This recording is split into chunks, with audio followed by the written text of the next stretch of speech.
La rétraction scapulaire est surcotée au développé couché. On va en parler aujourd'hui, donc on n'hésite pas, on s'abonne, on like, on commente, on partage pour que je puisse m'offrir ma villa sur la lune. Je sais pas trop d'où vient cette idée reçue selon laquelle il faudrait rétracter au maximum ses omoplates et maintenir cette rétraction pendant qu'on pousse au développé couché. L'idée veut que, en fait, ça nous permettrait d'être plus fort et ça nous permettrait de réduire les douleurs aux épaules, ou en tout cas de prévenir les douleurs aux épaules. Première chose, ça t'empêche d'engager correctement tes triceps. Si tu as des problèmes de verrouillage au développé couché, la solution n'est pas forcément de matraquer tes triceps avec de l'accessoire et du bench en prise serrée. Le triceps est chargé de l'extension du coude, mais aussi de la rétropulsion du bras.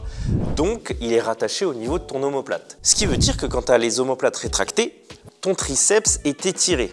Donc, quand tu vas pousser, tu ne vas pas pouvoir le contracter correctement puisqu'il est partiellement étiré. Ce qui va faire que tu vas avoir du mal à verrouiller ton mouvement. Et si tu as du mal à verrouiller les coudes, ça implique qu'en compétition, l'arbitre ne te donne pas l'ordre start au début puisque tu as les coudes fléchis. La deuxième chose, c'est pas logique de forcer la rétraction des omoplates pendant que tu es en train de pousser.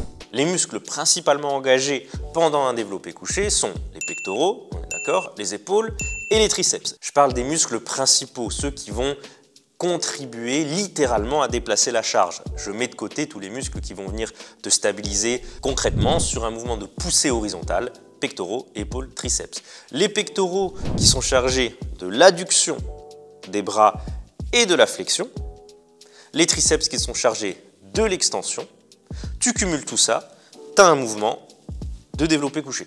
Alors que derrière, les muscles qui sont chargés de la rétraction, notamment rhomboïde et trapèze médian, en fait, vont venir étirer tes pectoraux, étirer tes triceps, et c'est pas du tout ce qu'on veut, puisque un muscle étiré, c'est un muscle qui n'est pas en position de force. Il suffit de tester. Essaye, tends le bras, fais une rétraction au maximum et essaye de faire une grosse adduction en maintenant cette rétraction. Tu as le bas du pec qui est complètement mou et tu as le haut en revanche qui est bien contracté.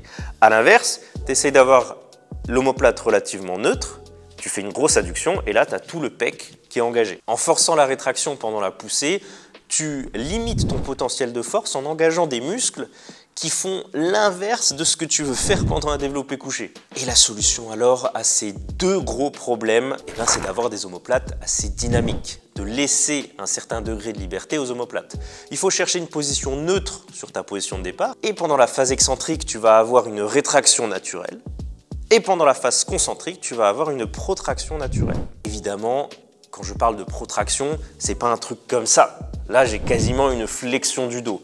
Ça va plutôt être subtil et ressembler à quelque chose comme ça. En fait, au lieu de pincer tes omoplates en poussant, tu vas plutôt chercher à enfoncer ton dos dans le banc. Ça va te permettre de libérer tes omoplates et d'avoir une protraction naturelle, en plus de générer un maximum de force contre le banc, créant une contre-force à la verticale, et donc dans la barre. Et si on regarde d'un point de vue optimisation technique et amplitude, tu as quand même du gain puisque tu vas avoir une rétraction dynamique pendant que tu descends, donc réduire ton amplitude, tu ne perds rien là-dessus. Et en réalité, l'optimisation d'amplitude ne vient pas de ta rétraction mais plutôt de l'extension thoracique. Si tu regardes ici, j'ai une rétraction mais pas d'extension thoracique, je ne gagne pas beaucoup. Là, j'ai pas de rétraction mais de l'extension thoracique. L'extension thoracique, c'est vraiment chercher à gonfler ta poitrine, à monter, à élever ta cage thoracique. Ça va te permettre donc de gagner en amplitude.